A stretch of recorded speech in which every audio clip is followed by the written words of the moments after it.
Welcome, guys, to the JPS Podcast. This is episode 23 with Brad Schoenfeld, and I'm extremely excited to have Brad on today as he's one of the leading researchers on muscle growth and body composition.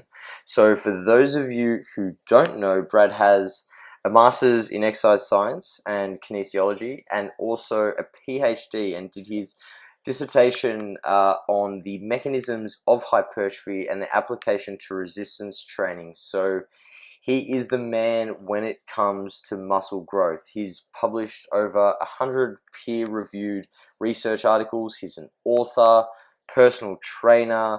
He's also a natural bodybuilder. He's won multiple titles. And the reason why Brad is such a wealth of knowledge is that he has both the theoretical understanding of the science behind muscle growth and training, as well as practical experience. He's always in the gym putting his knowledge to work. So welcome to the show, Brad. Thank you, Jay.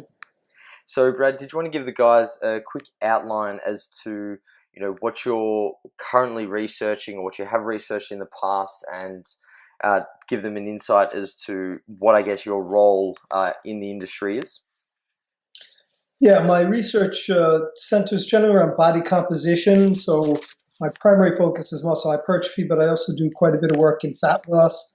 But within those areas, I've kind of run the gamut. I collaborate a lot, and I've done work that really spans from molecular stuff, looking at different pathways, intracellular signaling pathways.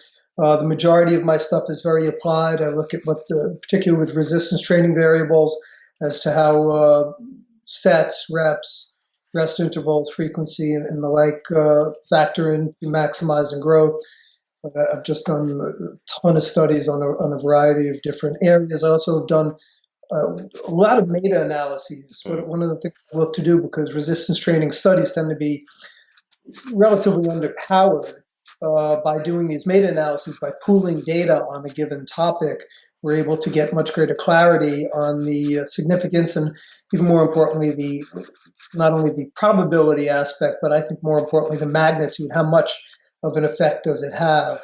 So we've done meta-analyses on just a wide range of exercise and nutritional topics. And as far as what I do, I'm currently a assistant professor at Lehman College. I head the Human Performance Lab. I'm also the sports nutritionist for the New Jersey Devils hockey team. I speak, I write. I have my hands in a lot of different areas that deal with education. Yeah, for sure. You're doing lots of really good work at the moment, and yeah, your name is popping up absolutely everywhere on social media with more research, presentations, and it's really good to see, the gap between the science and then the real world slowly being bridged thanks to you and a couple of other guys. And I was fortunate enough to meet Brad and hear him present in Sydney last year at the Bropocalypse, all about muscle hypertrophy. And that's going to be today's topic, because I wanted to pick Brad's brain a little bit about, some of the research he's conducted, as well as where the future of, our understanding of muscle growth is going. So firstly, Brad, for those listeners who may not be familiar with your research and the mechanisms behind hypertrophy, do you mind giving us an outline as to what they are and an overview of how they apply to training?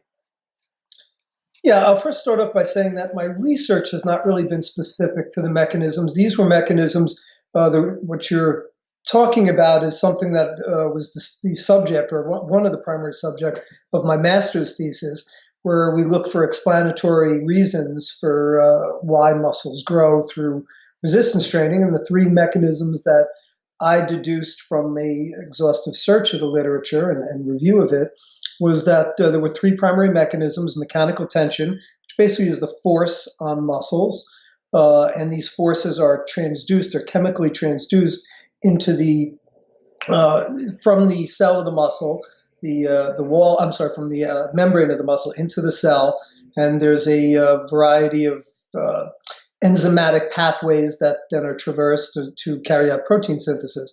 But the other two are metabolic stress, and basically that is a accumulation of metabolites, breakdown products of metabolism, and they include the common ones that are thought of are lactic acid and inorganic phosphate, and also muscle damage. So when you train, there are structural tears to the tissue, and there's a good rationale for why that also might enhance the effects. And one of the things that I want to start off by saying is that this is a working theory that's built upon we can't directly study a lot of these aspects.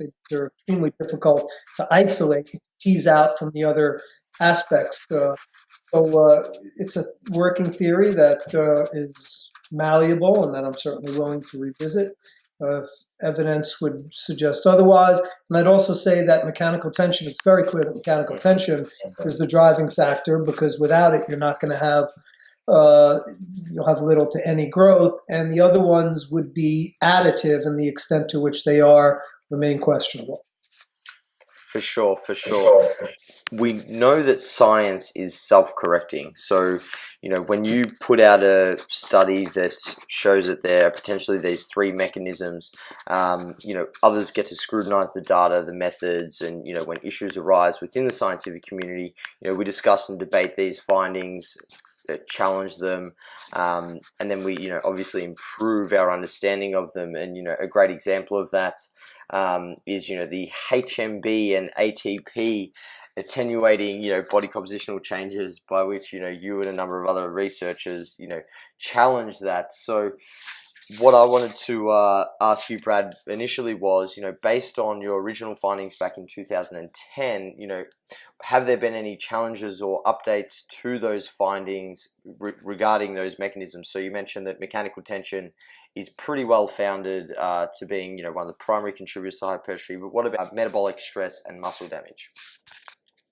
I would not say there's been any, in my mind, that there's been any new research that's come that would lead me to have stronger conclusions or weaker conclusions based upon it. I think it's kind of still in the holding pattern. And again, a lot of it has to do with the fact that it's just extremely difficult to tease out. There's really been the attempts, several people have tried to come up with ways to directly study these aspects. And in my opinion, they're poor.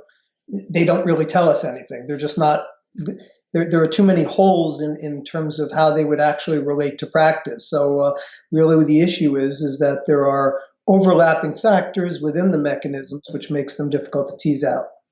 So if we were to break down each of the mechanisms, let's first start with mechanical tension. Can you give the guys a in-depth insight as to what mechanical tension is from a physiological level when we resistance train?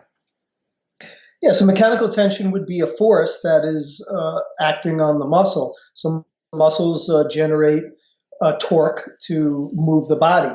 I don't want to get too technical here, but resistance training, your body, a limb will have to either move the weight, or actually you can have isometric force as well, where there's forces that are acting where there's no movement. But in the traditional dynamic sense, you're going to have eccentric and concentric contractions. And even in the case of isometric, where there's no contraction, there's still the muscle is producing force. Well, these forces are then, they act upon the muscle, and the muscle transduces them. There's a chemical transduction of these forces, whereby the mechanical forces are transduced into chemical signals. They go into the muscle, and the muscle then, through various enzymatic pathways, the final aspect carries out muscle protein synthesis. And there's also muscle protein breakdown, because there are catabolic and anabolic intracellular signaling pathways. And we're just beginning to understand, number one, what these pathways are, and there's still so much more to understand as far as how they interact with each other and their role in carrying out protein synthesis. I can give you, for instance, mTOR is generally recognized as a mandatory enzyme in this signaling pathway. Well, number one, certainly you can have muscle protein synthesis. There are mTOR independent pathways that can carry out the protein synthetic response. And even with that, so we know that higher levels of mTOR generally correlate with greater hypertrophy, but when mTOR is very high for prolonged periods, it actually can have negative effects. So these are all things that just require a lot more study, and we're not really clear how they all interact with one another. And in terms of metabolic stress, obviously most of the people listening will be familiar with the feeling or the sensation of metabolic stress, getting a pump and having that, really swole muscle, right? So can you delineate for the guys what metabolic stress is? Yeah, so metabolic stress is the accumulation of metabolites, the breakdown products from metabolism. Mentioned before that lactic acid would be a primary one. Generally speaking, your higher rep sets, moderate to higher rep, are going to have greater metabolic accumulation than your low rep sets. First of all, they're being carried out for longer periods of time. And secondly, you're using much more of the glycolytic pathway, fast glycolysis in particular, whereas with let's say a 3-rep set, it's primarily being carried out through your phosphagen system, your ATP creatine phosphate system, and there's little use of glycolysis of carbohydrates for fuel, stored carbs, whereas during a 10-rep set, 15-rep set, 20-rep set, fast glycolysis is highly dependent. A 10 to 12-rep set is roughly relying on 80% of glucose, glycogen, for fuel.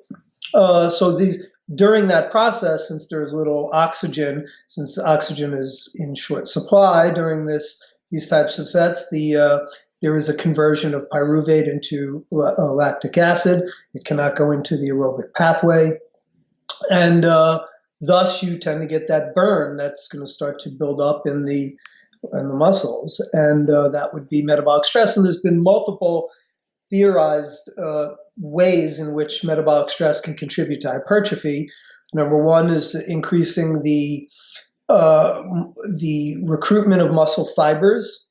So fiber recruitment, certainly if you don't recruit a fiber, you're not going to, there's no way it can adapt through getting bigger.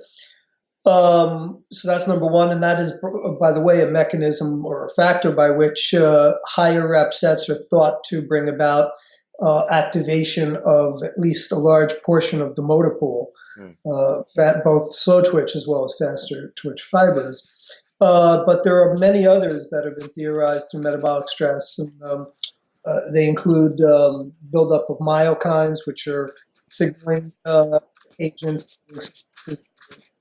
in the muscle. There's cell swelling, whereby the metabolites tend to pull water into the cell, which hydrates the cell, and there's a theorized mechanism by which cellular swelling might have effects on muscle growth, and some others as well.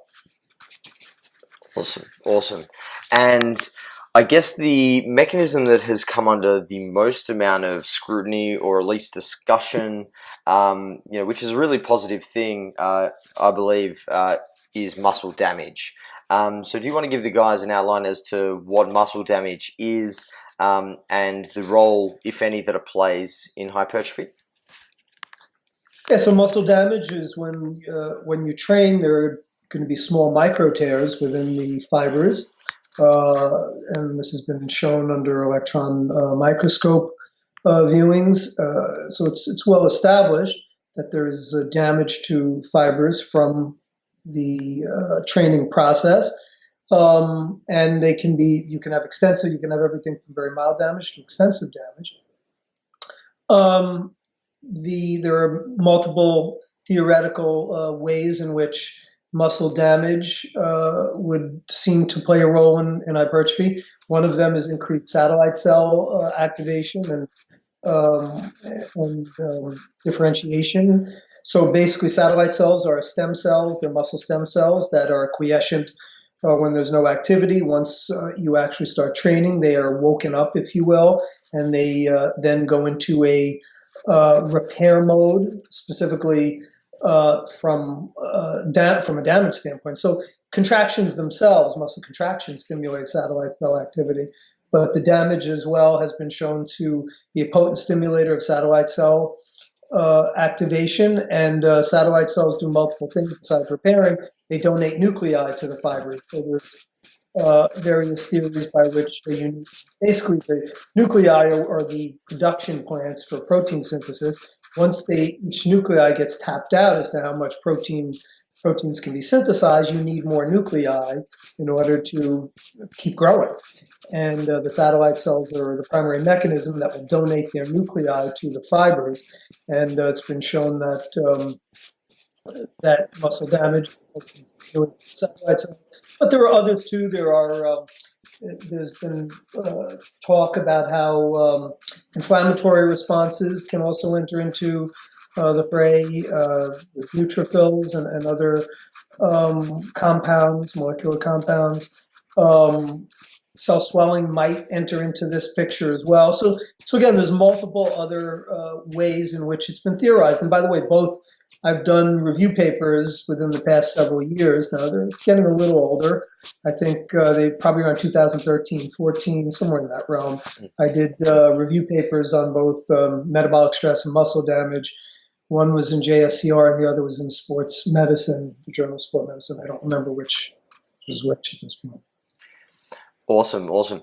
And as I mentioned, muscle damage has been, quite a topic of discussion in the evidence-based community, I guess, of late.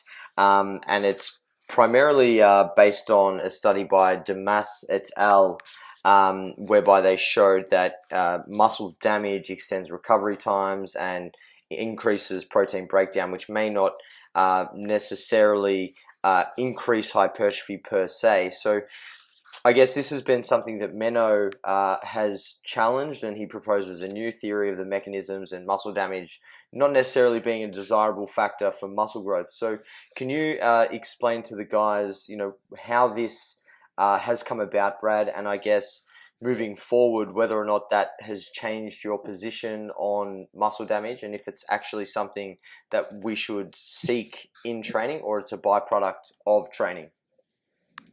Well, the Damas study in no way investigated and never set out to investigate whether muscle damage. Yeah. So it's been I actually spoke with Menno and discussed this with him. It's been misused in terms of or misapplied in terms of how people interpret it. So basically, they just looked at where the design of the study was to look at whether the initial muscle protein synthetic response correlated with long-term hypertrophy. And what they showed was that there was accelerated muscle protein synthesis with muscle damage, but also accelerated protein breakdown. So after accounting for the initial factors, then it correlated. No way, there was no study design that looked to see, hey, if you increase muscle damage over time, would that correlate with greater hypertrophy? So to use the Damas study simply is a misapplication. It's a misguided way of trying to debunk a hypothesis. If you want to debunk a hypothesis, you need a study that's actually looking to study that.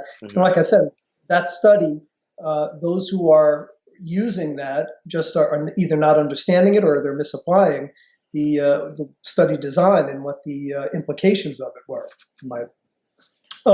As far as whether damage is beneficial or not, so this is number one, there's show me how you can train without getting any damage. I mean, so here's some of the issues that we look at. The methods by which we're going to study that, they look at things like statistical significance, they look at creatine kinase. There's multiple ways to study it, but first of all, they're markers that are not necessarily, it's been shown that the correlation to muscle damage is spurious. They're not really sure how well it actually does reflect the extent of muscle damage. That's number one. Number two, having a lot of damage, as I've pointed out, and I've discussed this in my review paper on the topic, would be a negative thing. I don't think there's any question that too much damage. So the hypothesis really is that there is a sweet spot whereby a certain amount of damage is beneficial. Now to your question, is that a byproduct, and that kind of anywhere within a given range is satisfactory, and if you don't damage it enough, in my opinion, that would indicate the training response was. And if you get zero damage, I guess you can. If I curl my calculator here, I'm not going to get any muscle damage. And yeah, it's hard for me to say. What I can say is there are factors that are byproducts of damage that would have effects on hypertrophy, that in theory would have effects on hypertrophy. Whether they actually in practice are secondary or they're basically they don't add to the effects of mechanical tension, they're redundant, I can't say. And I can't say that as far as metabolic stress either. It might be that it's dependent on the condition that you're training it. Like with very heavy loads, it might be more dependent on mechanical factors. With lighter loads, other factors might come in. As mentioned, these are all things that I think need studying. I would say with a high degree of confidence, no one can debunk at this point, or no one can debunk it. And those who are trying to say, well, you can come up with a new theory if you want, but there are certainly, and that's fine. It's always good to get alternative theories. However, or alternative hypotheses really would be what I would say. You cannot dismiss that there are, or no one can. I'd be happy to debate anyone that wants to, that there are proposed ways in which these mechanisms may contribute to the hypertrophic response. Whether they do or not in practice, that's not something I can say, and really no one can. Yeah, definitely. And it is one of those cases where, we have research saying that, yes, protein synthesis may be higher when there's less muscle damage, but at the same time, we need muscle damage to, determine how hard we're training. If we're not training hard, there is obviously going to be no hypertrophy if there's zero muscle damage. But protein damage is high. Protein synthesis is higher with muscle damage, but protein breakdown is accelerated as well. So we're talking net synthesis. But again, that's looking at a newbie. If a newbie starts training, we have what's called the repeated bout effect. With the repeated bout effect, it doesn't mean that you have no damage. It just means that the damage is attenuated. Muscle soreness certainly is attenuated after that. So how these things play out in practice still require much more study before we get a good handle on it. And look, I'll give you a few other factors that if you want to look at least rationales. From a metabolic stress standpoint, there is good evidence that when you train in what's called a hypoxic chamber, meaning that there's low oxygen levels, there's been several studies now where they have people training in this hypoxic chamber. One group does hypoxic training where there's low oxygen. The other one is normalized, where the hypoxic chamber, the deprivation of oxygen is turned off. And they use the same exact loads, let's say 70 to 80% of their 1RMs, and they're repping out with sets. It's been shown that this is all correlation. Certainly, again, it's just very difficult to study, but metabolic stress is heightened, and the hypertrophy is greater in those in the hypoxic chamber using the exact same loads. Now, is it the metabolic stress? Are there other factors from hypoxia itself? Don't know. When we're talking about muscle damage, we just had a meta-analysis on eccentric versus concentric actions. What we found was a distinct benefit to eccentric training from a hypertrophic standpoint, and it was roughly in the range of 10% versus 7%, I believe, as far as the gains over the course of time. Not obviously, they're both. Our conclusion was that both concentric and eccentric actions are synergistic, but what we know is that eccentric actions promote greater muscle damage. Now, is that the reason why you're getting greater growth? We can't say. You can make a case why it might be. Other people can make a case why it isn't. So these are, again, all things why certainly I would never look to say this is the theory. It's not. We're not talking about gravity now. That's a pretty well-established theory. These are still speculative. The theory itself, the model, is speculative, and it deserves scrutiny and deserves to be changed if and when we get better evidence that would suggest one way or the other. But I would say in the interim is that there still is I believe, a good theoretical rationale for it. And thus, I think there would be good reason to have these components in your program. Correct.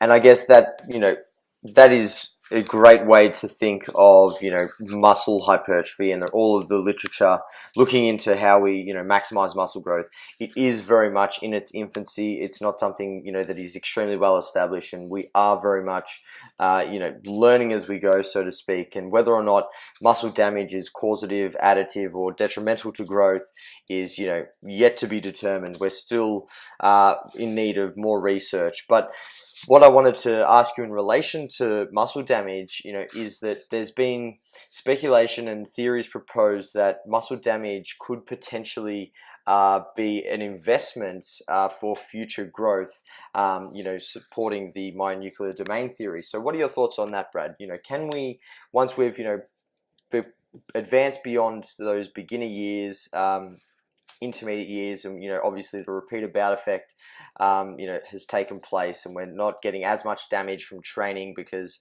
we're simply accustomed to training, is training specifically to create more damage beneficial in allowing us to create more myonuclei and potentially open up that window for further growth? That's a great question, a great point, and that's something that I've speculated on, that perhaps also that the short-term nature of studies, you're not going to, the need for more nuclei generally is not going to be apparent, especially in newbies, for 8, 12 weeks plus. It's as you start going along over time where the amount of protein that can be synthesized from the nuclei that you have are not adequate, and you thus start needing these nuclei. And thus, could it be more beneficial or more important in trained subjects? It's a working theory. So, and by the way, there's also some fairly good evidence that NSAIDs, non-steroidal anti-inflammatories, blunt the hypertrophic aspects of the hypertrophic response. Now, this is actually an interesting topic because it doesn't happen in elderly, where elderly actually see an enhanced effect. But I'm privy to actually some new research coming on in younger subjects, which showed a pronounced negative effect. And there's theories behind that in elderly, it has to do with the theory that there's a chronic inflammatory, basically that they have chronic inflammatory issues, which have negative effects on hypertrophy, where that's not the case in younger people, but the inflammatory response would be negated, and that because potential, certainly one of the potential factors of muscle damage is this inflammatory response from a hypertrophic standpoint in the COX pathway.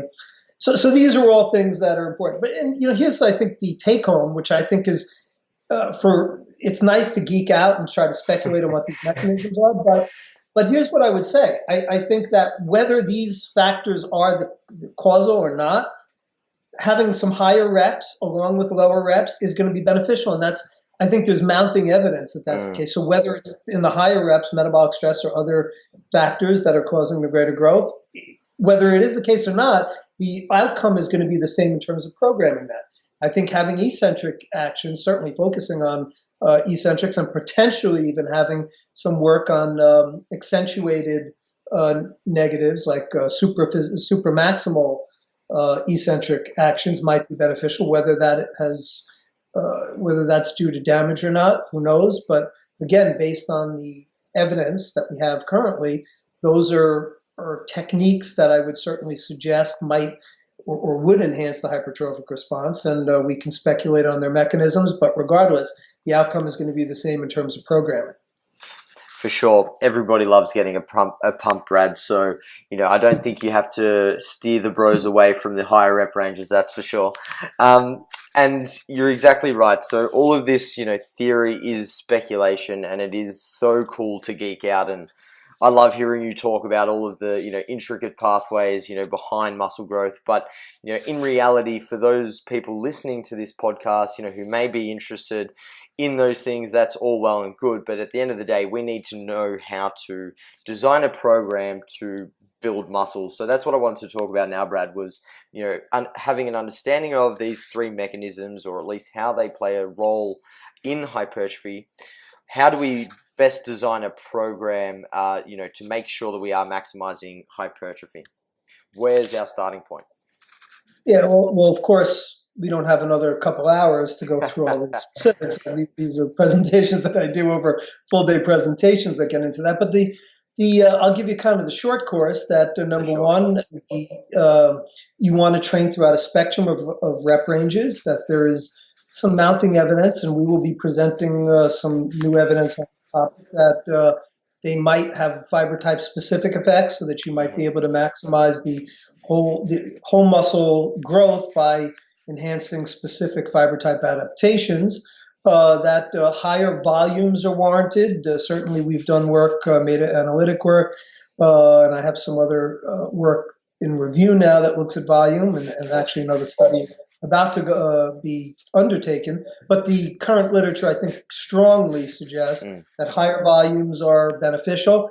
And I speculate, and certainly this is just my own hypothesis and something that I've used a lot in practical application with bodybuilders and high-level physique competitors, is that periodizing volume over time, where you, because if you keep training at high volumes, basically the person becomes overtrained, and that a periodized approach where you gradually increase volume over a spectrum of time is beneficial.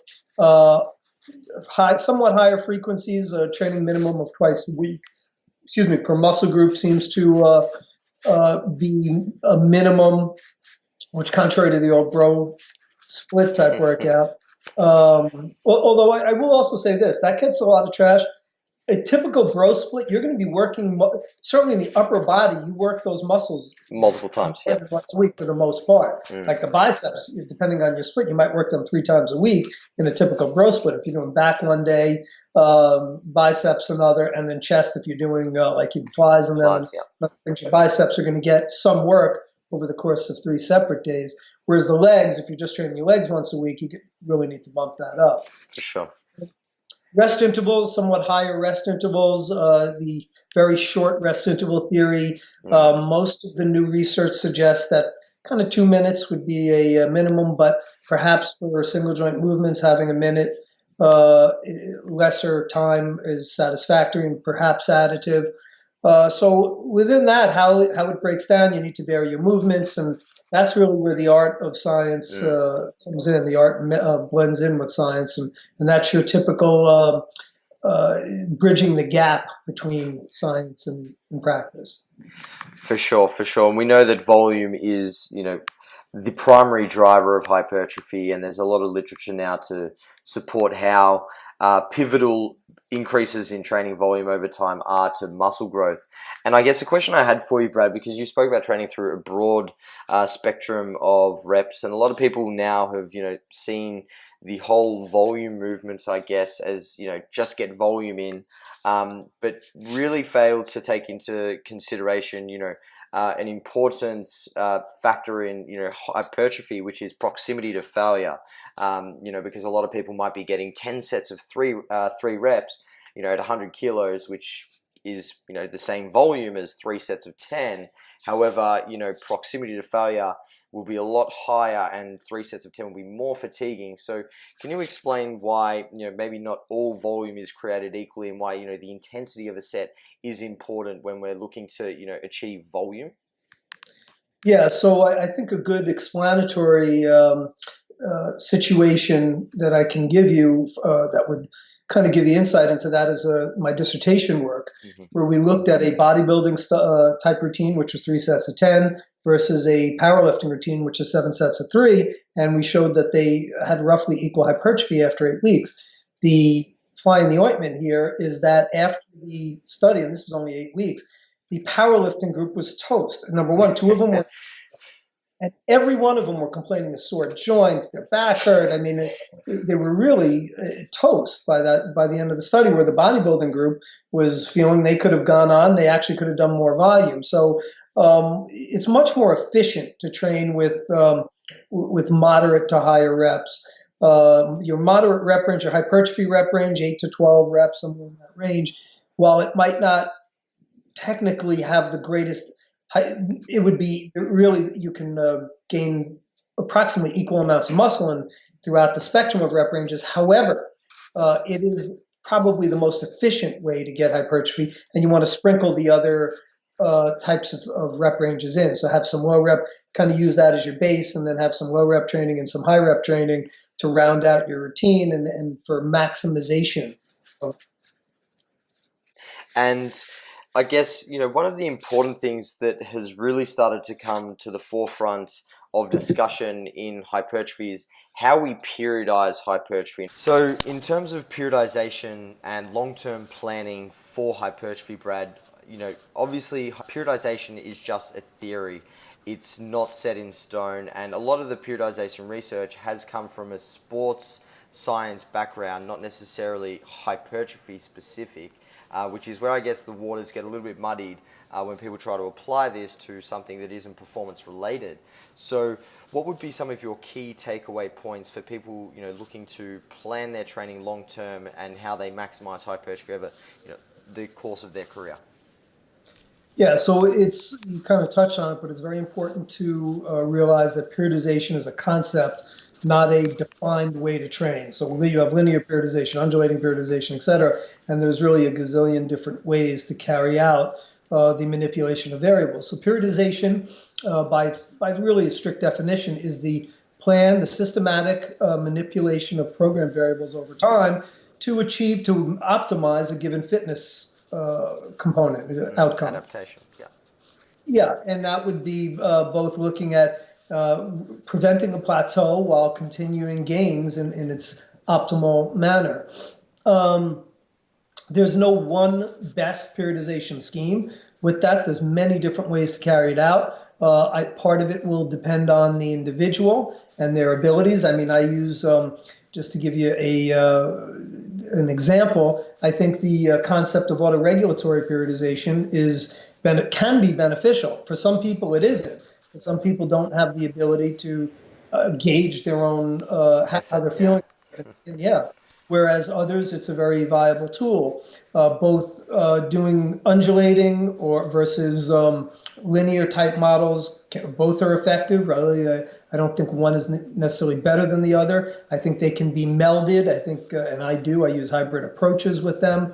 So when you start getting into the specifics, a lot will depend upon the person's goals, their abilities, when they're looking to optimize. Are they just looking for let's say to peak for a given competition as a bodybuilder? Are they looking for hypertrophy over time, where it's not a day or event dependent?